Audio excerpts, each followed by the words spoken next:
Vamos então para o Salmo 116, né?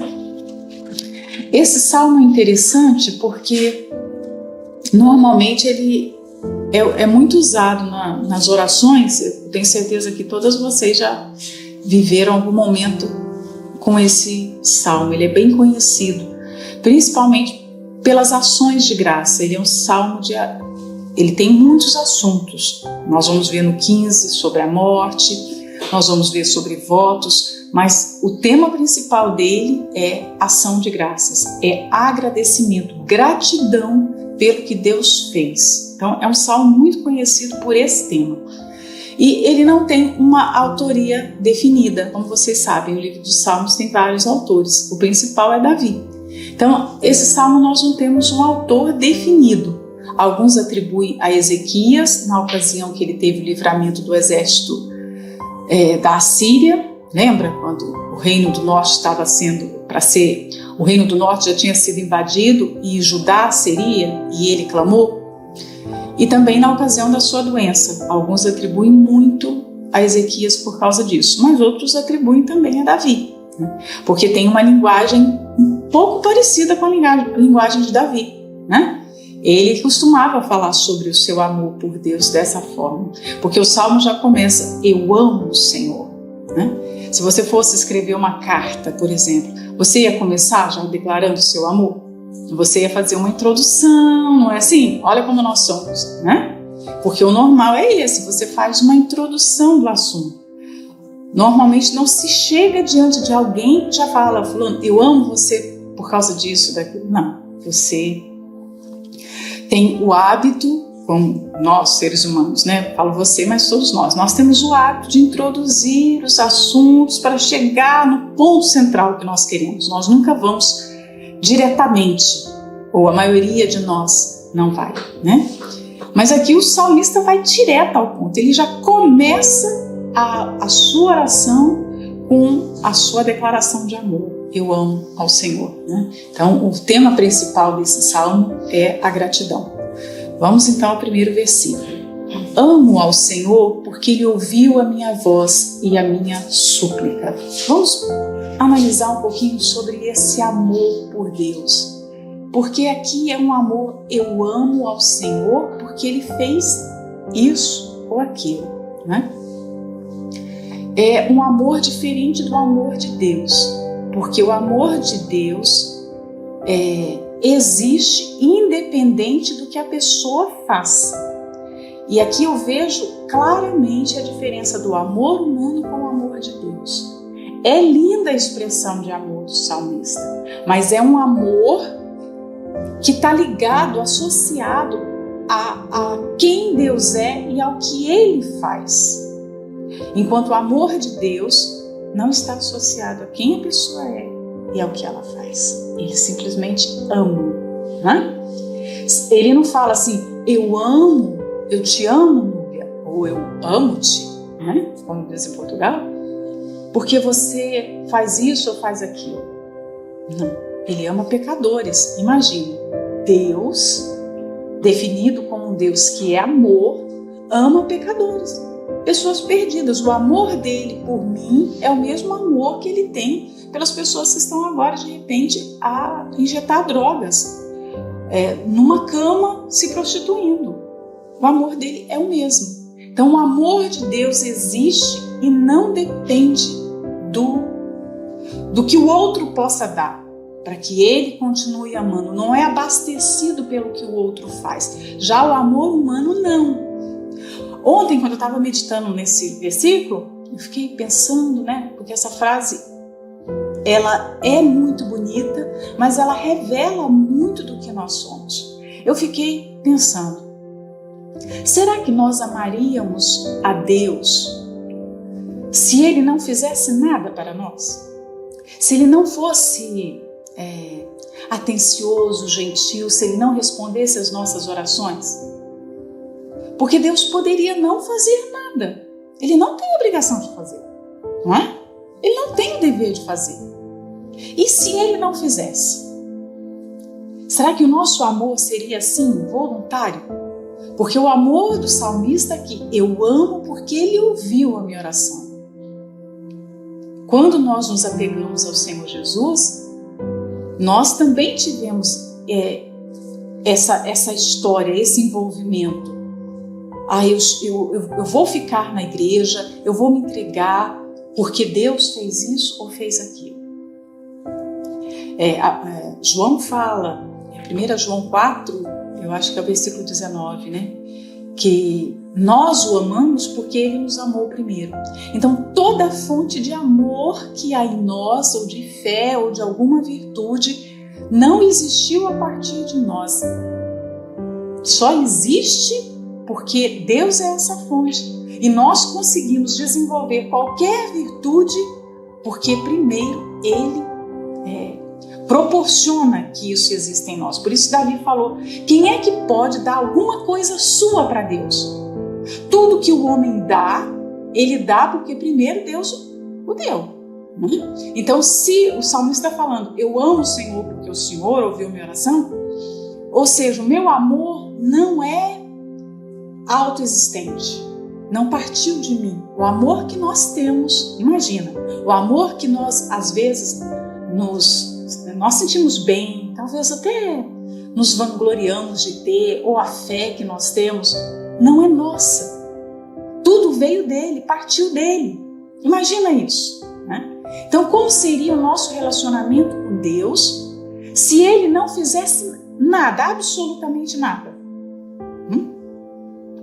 Nós temos que pensar nisso porque, em muitas ocasiões, as nossas orações não serão respondidas da forma como nós gostaríamos, da forma como nós pedimos. Em muitas ocasiões, vai parecer que a oração nem foi respondida de forma alguma, né? Às vezes, Deus responde de uma forma diferente, outras vezes parece que Ele não responde, mas até quando Ele não responde, também é uma resposta, né? E aí, nós vamos continuar amando a Deus da mesma forma? Porque normalmente o ser humano, quando é contrariado, ele muda a sua forma de se relacionar. Olha o relacionamento que nós temos com o nosso marido, com as nossas amigas. Quando acontece do outro lado alguma coisa que nos desagrada, nós mudamos, não é? Quantas vezes nós estamos numa amizade, nós conhecemos tanto aquela pessoa que você sabe quando aquela pessoa está fria consigo, não é assim? Você sabe quando a pessoa está indiferente, quando ela não quer conversa, não é? Porque alguma coisa não ficou bem resolvida ali, alguma coisa machucou, alguma coisa ficou mal e azedou ali o clima, o relacionamento. E muitas vezes isso é transferido também para Deus, porque ele aparentemente demora para responder uma oração, porque Ele permite a dor. E aí o nosso relacionamento de amor fica um pouco diferente. Seria ótimo se nós falássemos assim, o nosso relacionamento com Deus é sempre numa crescente, é sempre maravilhoso. Nem sempre. Muitas vezes nós nos contaminamos com alguma coisa que acontece e a gente permite que o relacionamento com Deus não fique tão bom, né? Não tem aquele dia que você está fervorosa, que você está ardendo de amor por Deus, de temor, de vontade de servi-lo, Outros dias, de repente, você já não está daquele jeito. Você luta para subir, você sente que está para baixo, você luta para subir, para elevar o relacionamento, porque o nosso relacionamento com Deus muitas vezes é baseado no que acontece na nossa vida, né? E não foi isso que Deus ensinou para Jó, não foi esse o relacionamento, esse aprimoramento no relacionamento com Deus que Jó teve. Independente do que aconteça, independente se a minha vida está boa, se ela está ruim, se eu estou com saúde, se eu estou doente, se eu estou tendo uma grande oportunidade na obra de Deus, se eu não estou tendo nenhuma oportunidade, Deus continua sendo o mesmo, Ele continua sendo maravilhoso, bom. Então, o nosso amor por Deus, essa maior reflexão para mim desse salmo, nós podemos falar muitas coisas. Mas para mim, pensando na minha vida, foi sobre isso. Um amor que não muda, que não altera, caso Deus não faça o que eu queira, o que eu esteja pedindo. Caso Ele não atenda a oração da forma como eu esteja ansiando ali, pedindo, clamando, desejando. E aqui você vê o presente, o passado e o futuro também nesse Salmos, porque você vê os verbos, eu marquei aqui. Eu amo é um verbo, presente. Depois vem o passado, ele ouviu a minha oração, ele fez algo por mim. E depois os Salmos vai falar sobre as decisões do salmista. Ele fala sobre eu invocarei, eu andarei, eu estarei, eu pagarei. Futuro. A vida com Deus desse salmista aqui é uma vida que funciona bem nos 3 tempos: passado, presente e futuro. Olha só, ele consegue olhar para a sua vida, o que Deus fez por mim. Ele tem um olhar para o passado. No passado, eu o invoquei. Ele foi bom para comigo. Ele ouviu a minha oração. Olha só, passado. Então, o presente, o meu presente vai ser uma caminhada com Deus. Eu vou seguir servindo, amando, sendo fiel a Ele. E no futuro, eu vou continuar. Ele faz um voto com o seu futuro. Ou seja, nós não sabemos o que vai acontecer amanhã. Certamente nós passaremos por dores, certamente nós passaremos por dificuldades, porque a vida nunca será de tranquilidade contínua. Nós teremos lutas, desafios, dores, lágrimas, decepções, injustiças, vindas através das pessoas que nós amamos, de pessoas que nós não esperávamos, mas nós fazemos um voto. Independente do que nos aconteça, eu vou continuar caminhando com o Senhor. Então, olha só, passado, presente e futuro. Nós precisamos saber ter esse olhar para o passado, o que Deus fez por nós no passado. Quantas vezes também nós não estivemos em perigo e nós o invocamos no passado e Ele nos ouviu? Você tem ideia de quantas vezes você pediu ao longo da sua vida a ajuda de Deus em alguma situação? Por exemplo, nós pedimos de manhã: Senhor, abençoe esse dia, que o Senhor possa nos conduzir, nos livrar de todo o mal. Ele fez isso, Ele fez. Quantas vezes nós pedimos: Senhor, guarda a nossa viagem, nos leva em paz e segurança para esse destino. Ele levou. Para quantos lugares nós fomos? E Deus nos levou.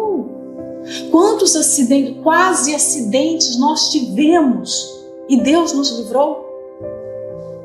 Quantas vezes nós passamos por situações que de repente, quando nós contamos para as pessoas, elas não dão valor, não é importante para elas, mas é importante para nós. Por exemplo, você vai entrar numa rua e você não vê um carro e de repente aquele carro buzina, ele está pertinho, né? Está pertinho de bater e você fala: quase eu tive um acidente.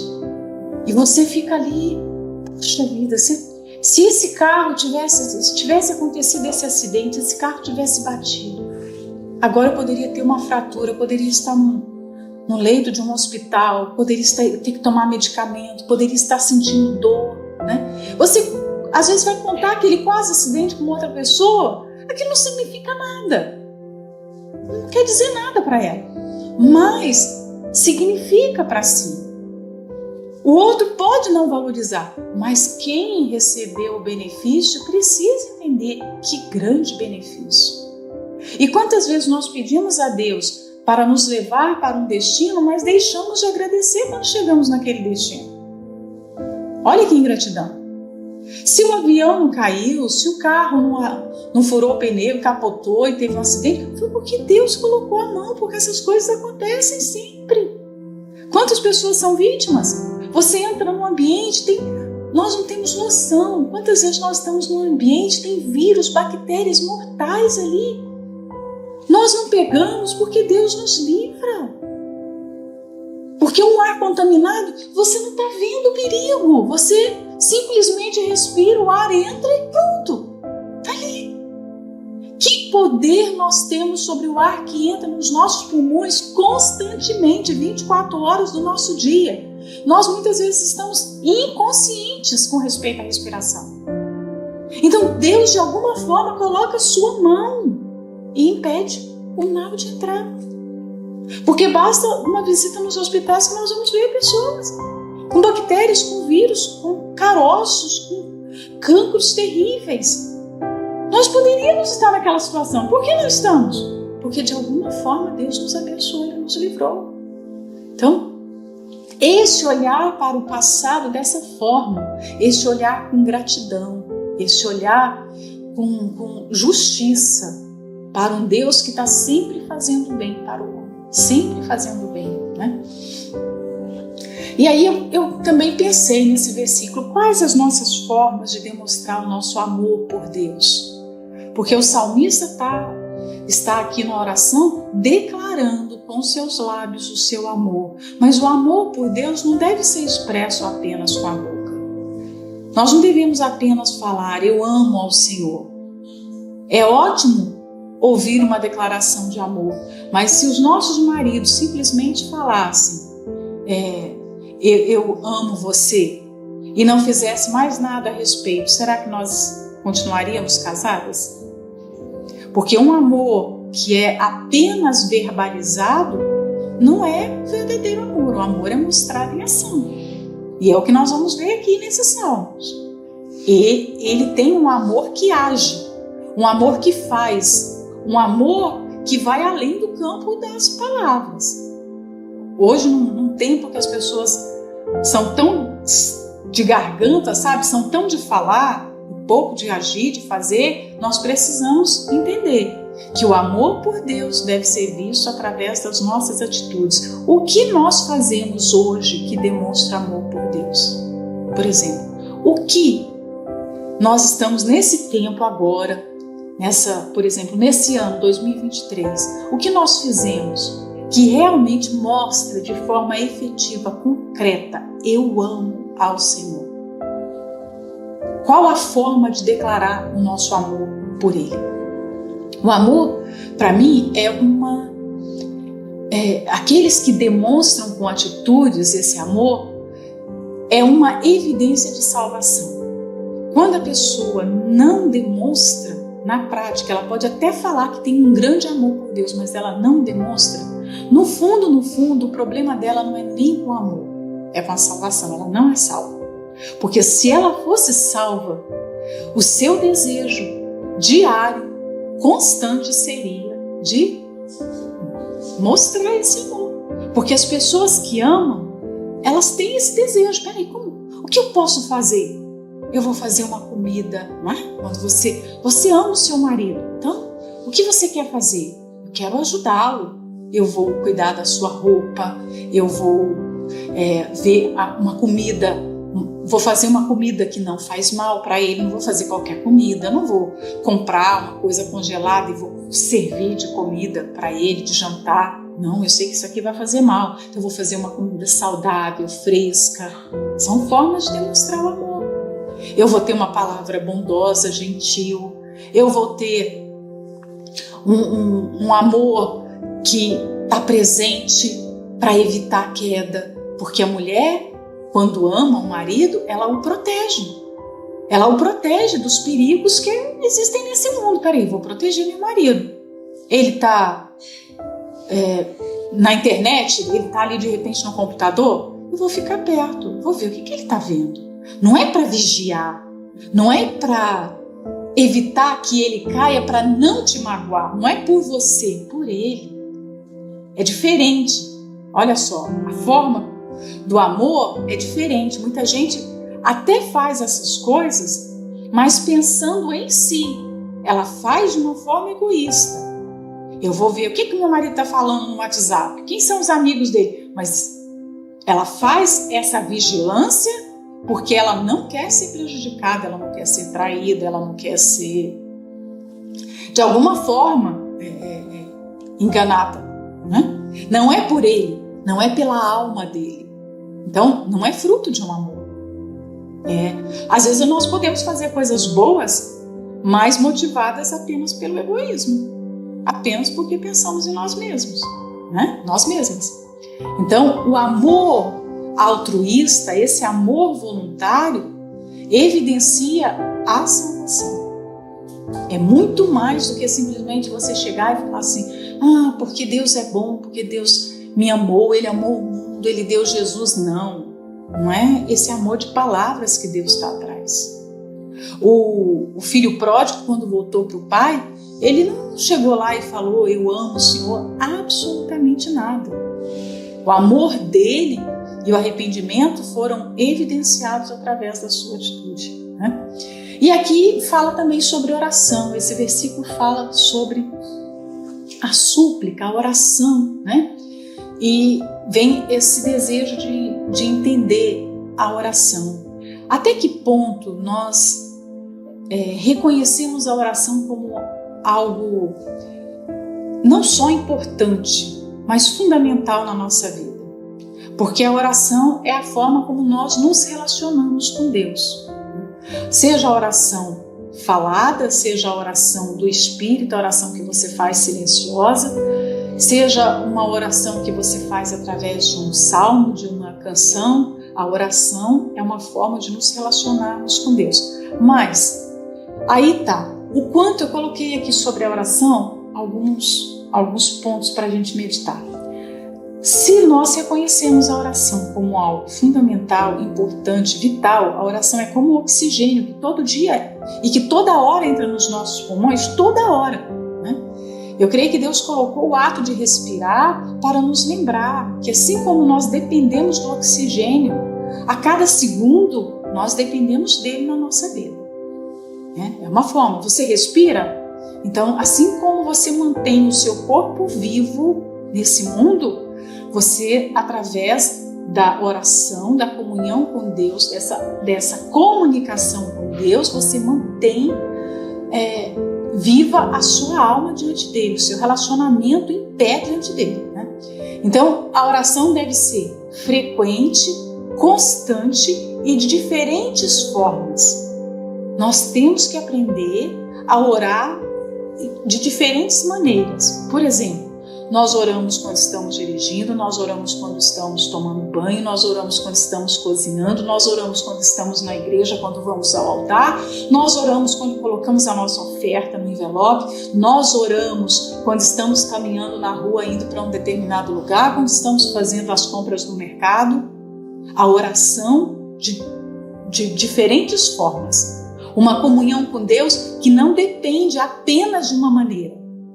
Quando nós nos convertemos, nós tínhamos aquela ideia que para entrar na presença de Deus nós precisávamos fechar os olhos, levantar as mãos, às vezes ter um fundo de oração, não é? Tem que colocar um fundo de oração aqui para orar.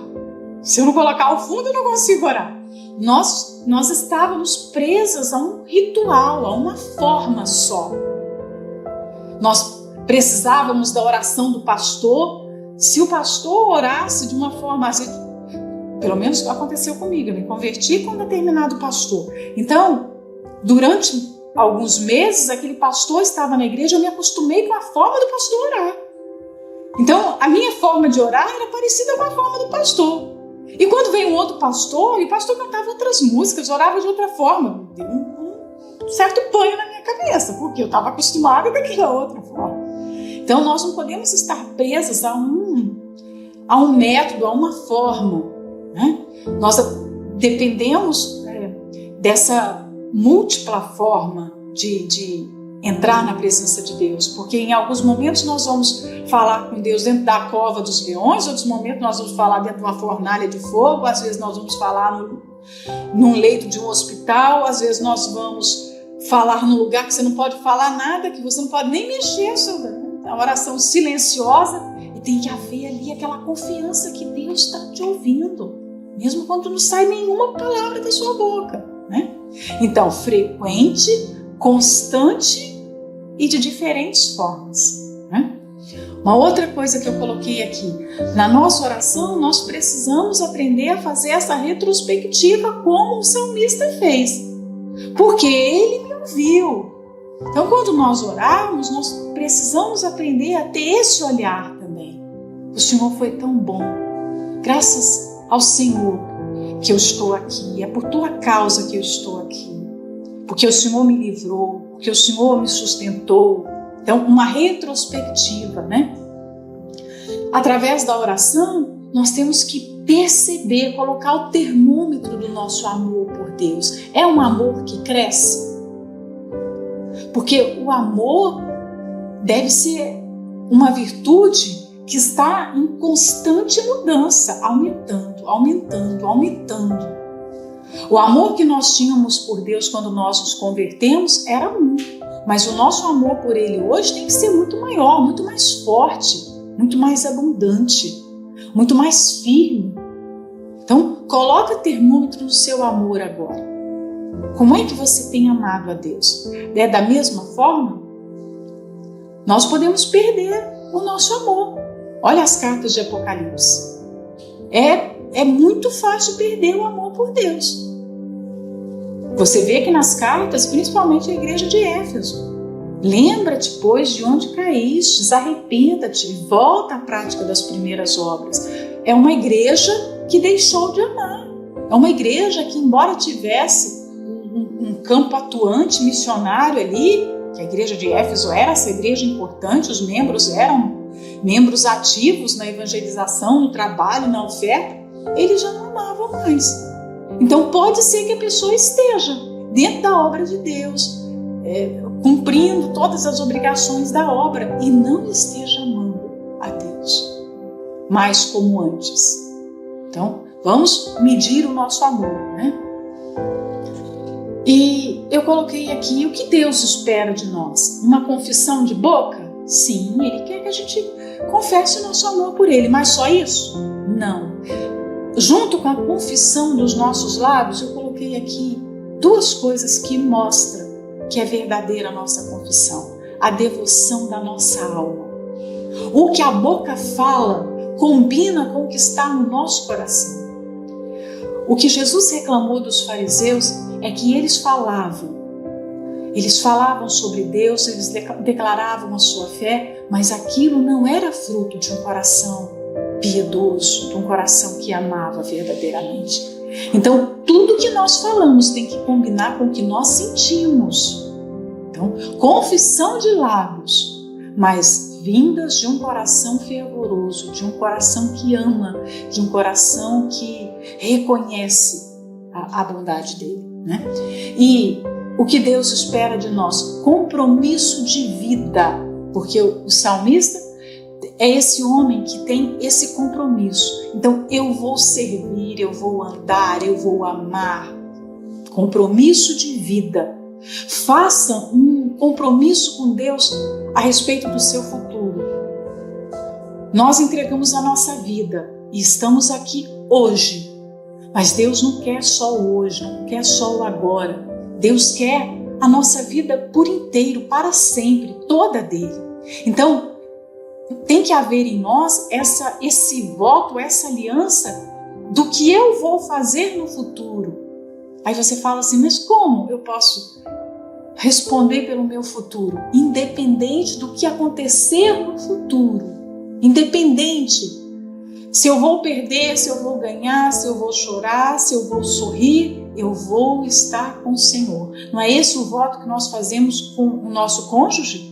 Nós fazemos um voto com uma pessoa. Eu vou estar contigo na doença, na saúde, na abundância, na escassez, não é assim? Nos dias bons, nos dias maus, muito mais com o nosso Deus. Então, Ele não quer só a confissão da boca, Ele quer o amor sincero do coração, mas Ele quer também todo o nosso futuro, toda a nossa vida para Ele. Então, eu não posso pensar assim, hoje eu estou servindo ao Senhor, mas, é hoje. Se as coisas mudarem amanhã, eu já não sei, eu não respondo por mim, não. Nós temos que ter esse compromisso até o último suspiro, até o último fôlego de vida nesse mundo. A minha vida é do Senhor, eu não volto atrás nessa decisão. Toda a vida é para o Senhor. Por isso que é bom a gente entregar todo dia, né? Senhor, eu entrego meu coração, entrego a minha vida, entrego as minhas forças, eu entrego o meu amanhã, eu entrego o que eu vou fazer hoje, o que eu vou fazer amanhã, tudo é teu. Né? São 3 coisas. O segundo, lembra que o tema é o amor, eu amo ao Senhor, né?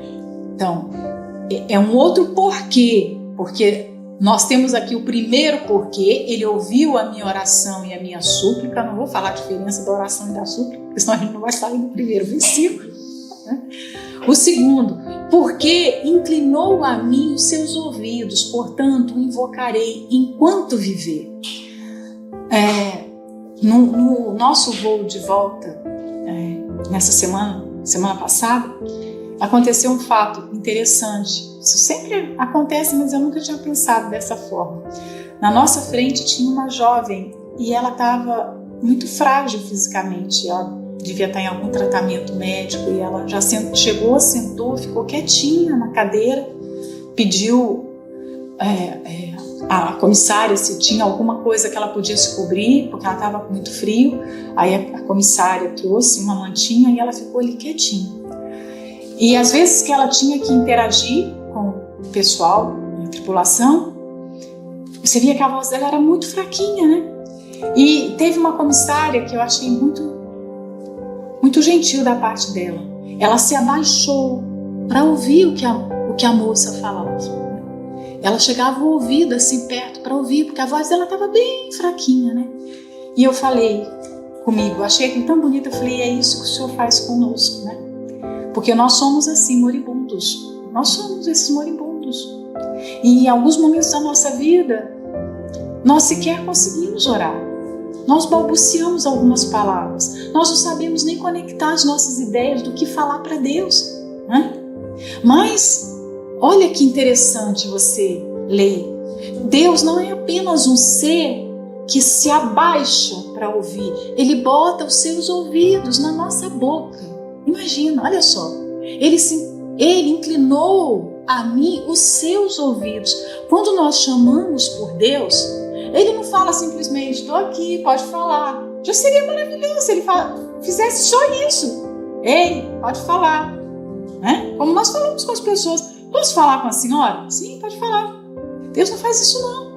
Ele se abaixa, Ele não quer perder nenhuma das nossas palavras. Ele coloca os seus ouvidos na nossa boca. Não é lindo isso? Assim como um médico, muitas vezes, ele vai lá e quer auscultar o coração do paciente, ele vem com o seu aparelho e ele faz o quê? Ele coloca assim, né? Deixa eu ouvir o coração dessa pessoa. É isso que Deus faz conosco. Não é maravilhoso? Isso é muito maravilhoso, né? Então, porque Deus é assim, os salmos têm essa maravilha. Os salmos revelam muito sobre o caráter de Deus. Meditar nos salmos nos faz ver exatamente como Deus é, como Ele age. Se nós não tivéssemos esse salmo aqui, esse verso aqui, nós jamais saberíamos que quando nós oramos, Deus faz isso. Nós não saberíamos. Quando aquela comissária se abaixou, ela mostrou, estou de igual para igual com você, pode falar, estou aqui para te ajudar, né? É isso que Deus faz conosco quando nós oramos. E aí o salmista fala, por que o Senhor inclina os seus ouvidos? Olha só, eu invocarei enquanto eu viver.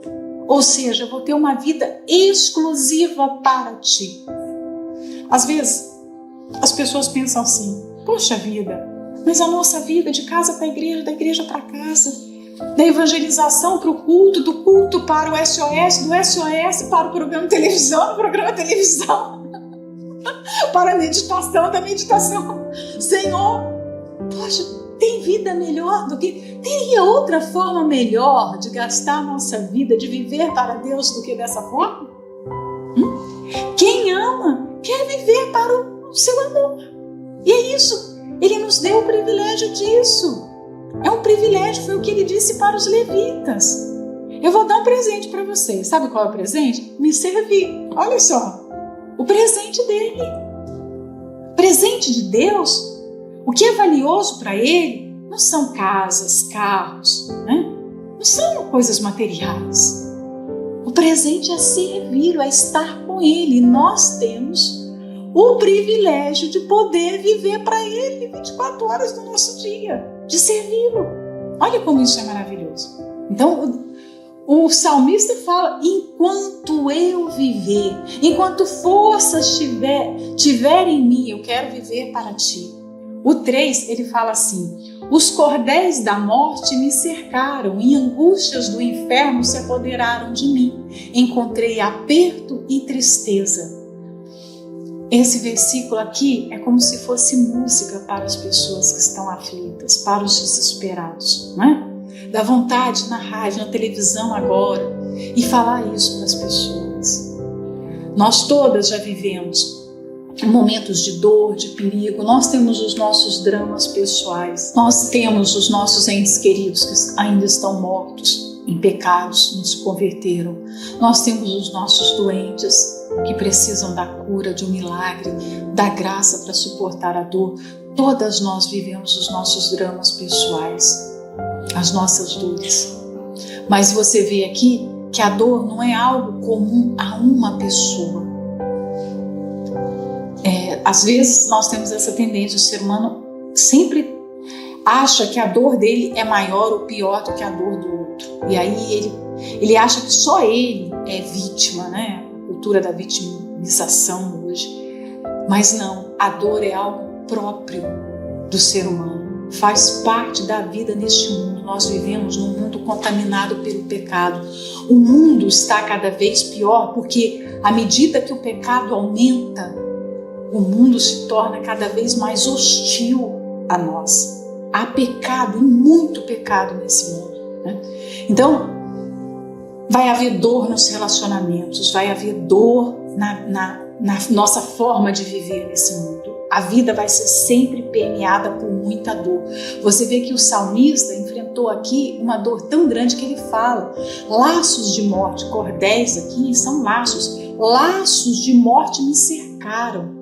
Ou seja, não era a vida dele não estava ameaçada por um problema simples. Era um problema que fazia com que a sua vida corresse risco de morte. E ele estava cercado. Quando fala eu estava cercado, havia perigo por toda parte. Não era um perigo à frente. Peraí, eu não posso ir por esse caminho porque a morte está ali. Eu vou por aqui, eu vou por ali. Não, o salmista se viu encurralado, entrincheirado. Não havia saída para ele. Ele estava lutando contra um problema que era sufocante, que era terrível. Então o perigo da morte estava ali todo o tempo a circulá-lo, né? E ele dá mais uma característica aqui. Por causa desse problema externo, os laços de morte eram problemas que estavam à sua volta.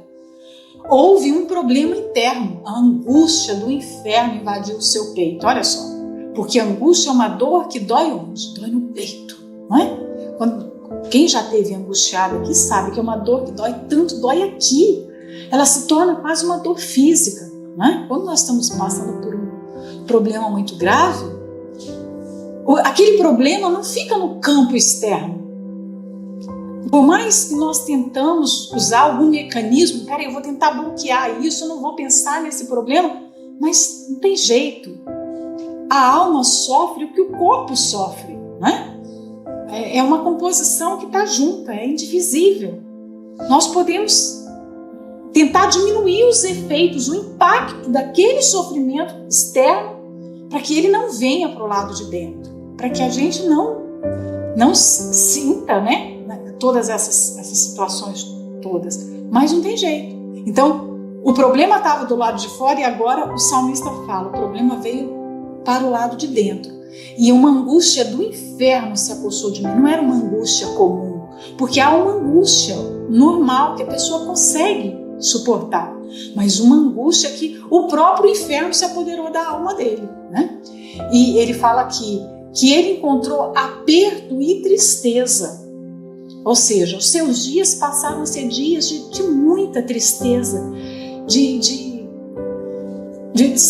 viver sem esperança, sem expectativa. O que vai acontecer, né? É bom saber disso, por quê? Porque nós vamos ver de onde é que Deus o levantou. Eu só vou ver o tamanho do livramento e vou glorificar a Deus por aquele livramento se eu entendi o tamanho da aflição. Você sabe e entende a complexidade dos problemas que Deus te livrou? Porque nós só seremos justamente gratos se nós entendermos o tamanho desse livramento. Então o salmista está se lembrando, olha só, eu estava no meio de um perigo de morte, eu vivia angustiado ao extremo, eu estava triste, sufocado pela dor. Foi de lá que Deus o livrou. Olha o 4. Então invoquei o nome do Senhor dizendo, ó Senhor, livra minha alma. Os salmos revelam e ensinam para nós como nós devemos orar. O salmista estava vivendo todos esses perigos, essas dores, ele estava lá no fundo do poço. E aí ele tomou a decisão. Por isso que eu falei, dá vontade de pregar isso aqui para todo mundo. Porque nós temos visto pessoas sofrendo dores atrozes.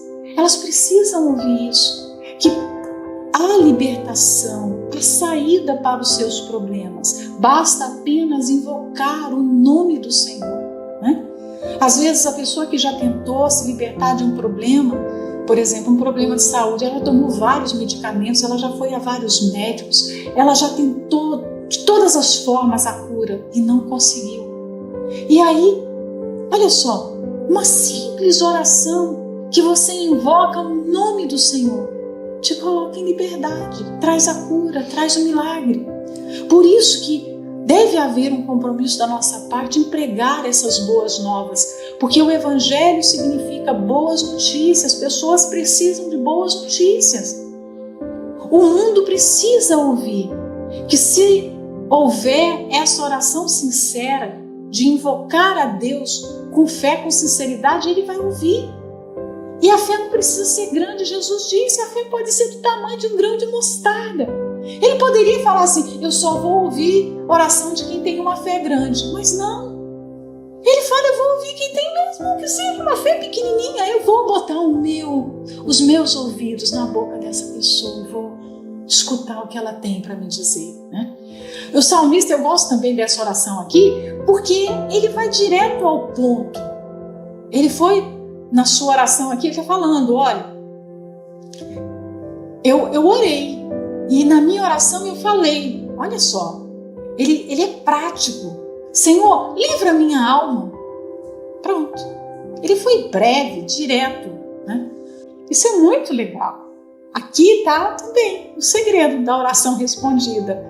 Ele chegou diante de Deus, porque o Senhor é isso, o Senhor é aquilo, porque, olha, eu estou sofrendo tanto. Não, Senhor, livra a minha alma. Pronto. Livra, Senhor, minha alma precisa de socorro, livra a minha alma, né? O tempo de angústia, o tempo de aflição, é o tempo mais oportuno para que nós venhamos aprender a fazer orações certas, aprender a falar com Deus de maneira correta. Então, o momento da dor é um momento bom. Nós costumamos falar para as pessoas, né, que estão no fundo do poço, olha, esse é o melhor momento da sua vida, e é mesmo. Porque é o momento que você vai fazer as suas maiores orações, as suas melhores orações. Maiores não no significado de tamanho, mas de poder, de sinceridade, de entrega. Então, quanto mais nós sofremos, mais nós aprendemos a orar, né? O salmista estava lá cercado do lado de fora por laços de morte, com o inferno dentro do seu peito, de tristeza, de dor, e naquela hora a única coisa que ele fez, eu invoquei o nome do Senhor. Invocar o nome do Senhor é falar o nome dele. Senhor, livra a minha alma. Olha, só isso, né?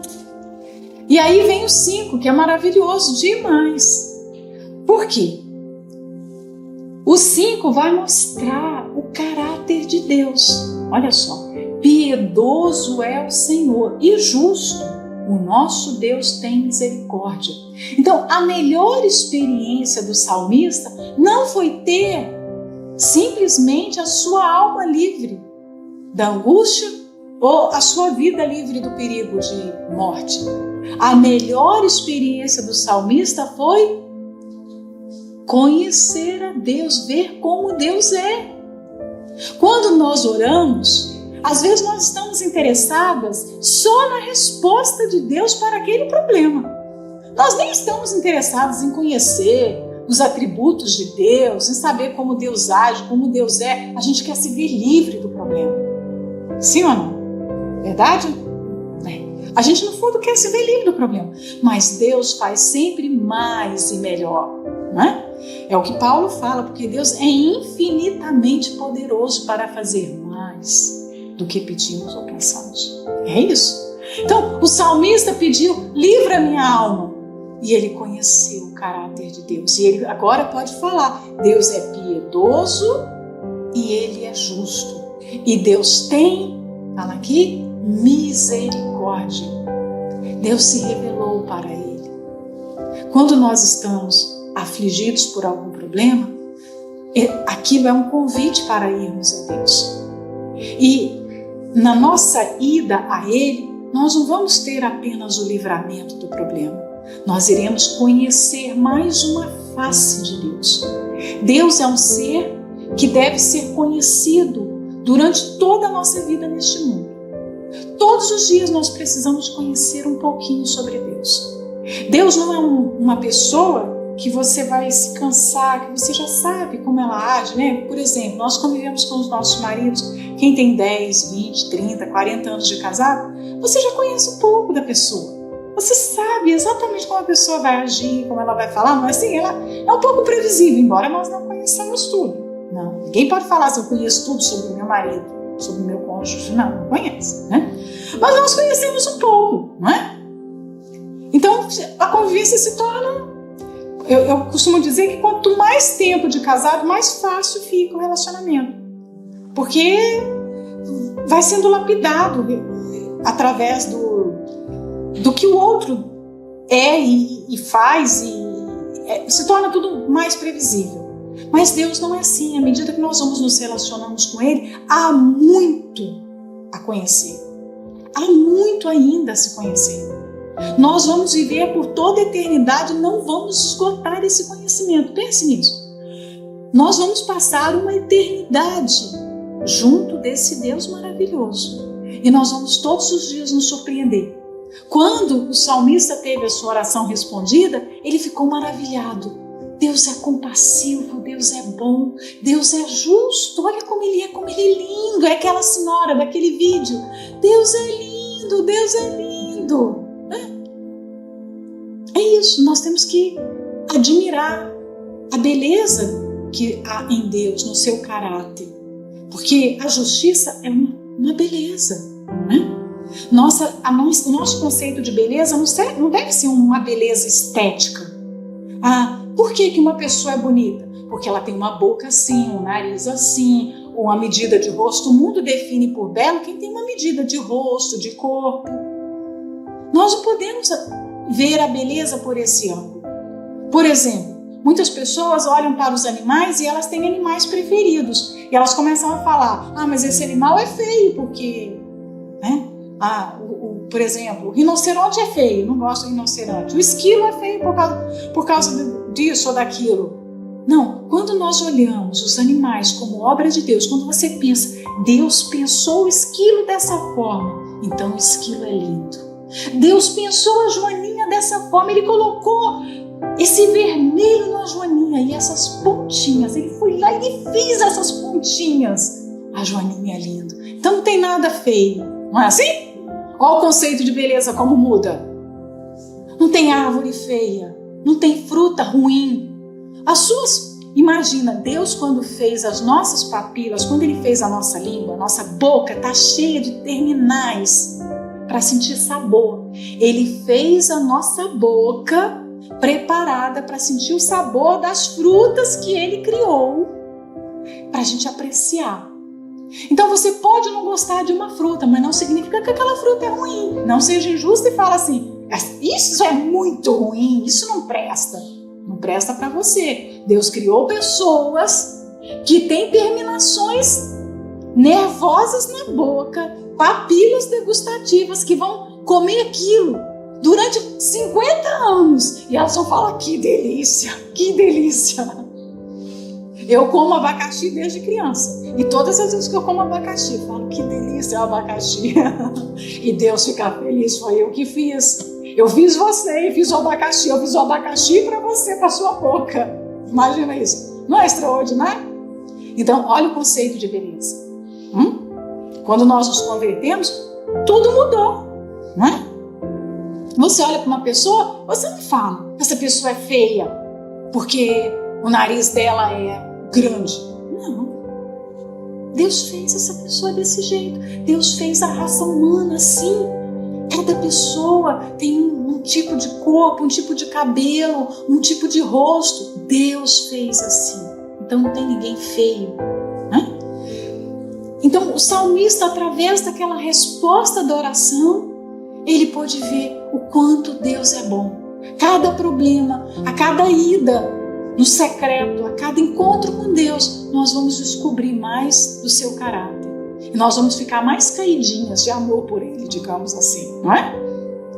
Nós não ficamos assim? Quando o nosso marido tem uma gentileza, tem uma demonstração de amor, a gente fica assim, toda mole, né? A gente fica... É assim, a gente fica por Deus. A gente fica caidinha de amor por Ele. A gente fica assim, sabe? Se pudesse fazer um desenho, você faria um desenho assim, cheio de coraçãozinho subindo, sabe? Eu amo tanto o Senhor. É isso, o salmista está assim. O Senhor é piedoso, o Senhor é justo, o Senhor tem misericórdia, né? O 6 fala: o Senhor guarda aos simples. Fui abatido, mas Ele me livrou. Os simples aqui, você pode se lembrar de repente da meditação que a gente fez, porque lá em Provérbios também tem os simples, né? As pessoas que são simples. Às vezes você vai ver na Bíblia o simples associado a uma pessoa que não tem discernimento, uma pessoa que é ignorante. Outras vezes você vai ver o simples sendo associado a uma pessoa sincera, que não tem maldade. Aqui, o salmista se refere a essa simplicidade de sinceridade, da pessoa que anda na verdade, não é uma pessoa dissimulada. Então Deus tem um compromisso de guardar os sinceros, os simples. Ele se agrada da sinceridade, então Ele vai proteger essa pessoa, Ele vai guardar essa pessoa. Quando nós olhamos para trás e vemos, por exemplo, quantas de nós já não conviveu com pessoas que eram ruins, que eram podres, pessoas que estavam em pecado, pessoas que depois ficou revelado o que elas tinham no seu interior. E você pensa assim, que perigo que eu corri. Alguém aqui já passou por isso? Você pensa, meu Deus, poderia ter caído, poderia ter me contaminado com aquela pessoa, poderia ter feito alguma coisa errada. Hoje eu poderia estar completamente diferente, né, do que eu estou agora. Mas você pensa assim, foi Deus que me livrou. Deus, eu nem sabia que estava correndo aquele perigo, mas Deus me livrou. Eu não caí espiritualmente porque Deus me livrou. Então, andar na sinceridade faz com que Deus nos guarde dos perigos que nós não conhecemos. Então, quem anda na sinceridade tem essa blindagem, essa pessoa vai estar sempre protegida. Nós não conhecemos o amanhã, nós não conhecemos o coração das pessoas que estão conosco. Só Deus pode nos livrar do perigo. Mas para isso nós temos que andar na sinceridade. Quando não há sinceridade, Ele não vai proteger, Ele não vai guardar. Aqui está falando, Ele guarda os simples, né? E num momento na caminhada dele, ele ficou abatido, triste. Mas Deus o livrou, Deus o levantou, né? O 7 ele fala: volta minha alma para o teu repouso, pois o Senhor te fez bem. Aqui é o solilóquio, né? Há uma forma de linguagem, ela é descrita como uma maneira de se escrever. Os escritores usam muito esse recurso, principalmente os escritores do passado, os grandes nomes da literatura, usavam esse recurso de falar consigo mesmo. Escreve um texto, outras pessoas vão ler aquele texto, mas aquele texto é uma fala dele para ele mesmo. É muito interessante isso, tá? Aqui o salmista está fazendo um solilóquio. Ele está falando com a sua alma, então ele está falando com ele. E nós estamos lendo a sua intimidade. E ele fala aqui, é interessante que ele fala: volta minha alma. Então, por causa dos problemas, ele viveu uma situação tão difícil, tão complicada, que ele percebeu que a sua alma saiu do descanso de Deus. A alma foi criada para viver no descanso, no repouso de Deus. Lembra que Hebreus fala desse descanso? Se um dia nós meditarmos em Hebreus, vai ser muito especial quando fala do descanso, né? Há um repouso para o povo de Deus. Jesus comprou esse descanso, porque quando Adão e Eva pecaram, o homem saiu do descanso, a alma saiu do descanso. Deus é o descanso da alma. A alma só encontra abrigo, a alma só encontra descanso em Deus. Fora de Deus, a alma vai estar sempre inquieta. Então a alma desse salmista aqui estava inquieta, perdida, afastada de Deus. Mas ele fala, porque eu invoquei o Senhor, Ele me livrou. Volta minha alma para o descanso, você saiu do descanso, volta agora. O melhor lugar para a nossa alma estar, o único lugar de segurança e de repouso para a alma estar, é no descanso de Deus. É no abrigo de Deus. É o Salmo 91. O abrigo de Deus é o descanso. Por que que hoje há tanta ansiedade, depressão, tantos transtornos mentais, as pessoas estão tão adoecidas mentalmente? Porque elas estão com a alma fora do abrigo de Deus. E fora desse repouso, todos vão adoecer. Nós não temos estrutura para viver num mundo louco como esse. Um mundo de desequilíbrio, um mundo de excessos, um mundo de maldade, de injustiça. Se a alma não estiver no abrigo de Deus, ela vai começar a sofrer e vai adoecer. As doenças mentais hoje são doenças da alma. São doenças de pessoas que a alma saiu, se afastou. E como é que se faz para voltar para o abrigo de Deus? Com arrependimento, com relacionamento, com a oração, com a fé. Nós precisamos falar para as pessoas sobre esse descanso. Há um lugar de descanso hoje, mesmo no mundo em guerra. A pessoa pode estar lá na Ucrânia, as bombas podem estar caindo. O abrigo não é o bunker, o abrigo não é o esconderijo de concreto, de cimento. O abrigo é Deus, eu posso me abrigar nele e ficar segura. Há perigo hoje, perigo da economia, há perigo na política, há violência nas ruas. Como é que nós mantemos a nossa serenidade, a nossa, até a nossa sensatez, a nossa lucidez? Está no repouso de Deus. Se a gente não estiver no descanso de Deus, nós vamos enlouquecer. Não tem como ficar normal, lúcido, sem viver a fé em Jesus, né? Então, a volta, nós precisamos falar sobre essa volta para o descanso, né?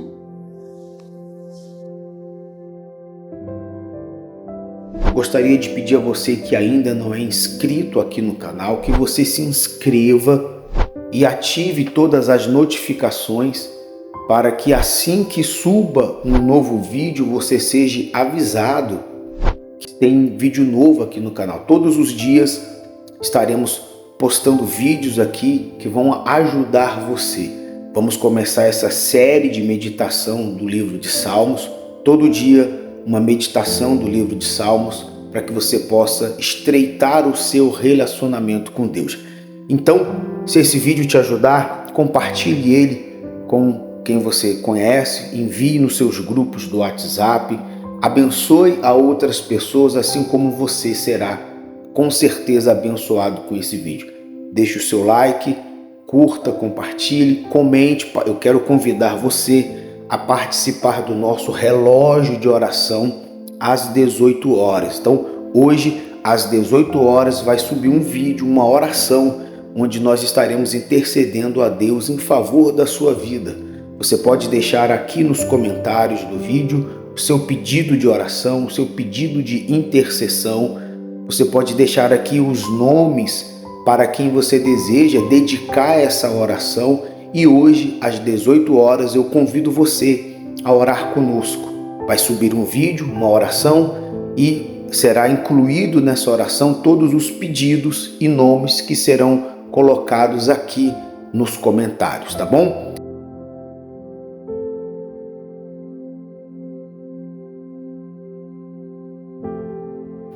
Se você gostou dessa meditação, deixe o seu like, curta, compartilhe esse vídeo para aqueles que você sabe que serão abençoados com esta mensagem, com esta meditação, assim como você foi abençoado. Fortaleça a fé de outras pessoas, assim como a sua fé foi fortalecida através dessa meditação, desse devocional da palavra de Deus. Então, compartilhe. Vamos semear essa palavra para que ela chegue ao máximo de pessoas possível, tá bom? Se inscreva no canal, caso você ainda não seja inscrito. Deus te abençoe e até o nosso próximo vídeo.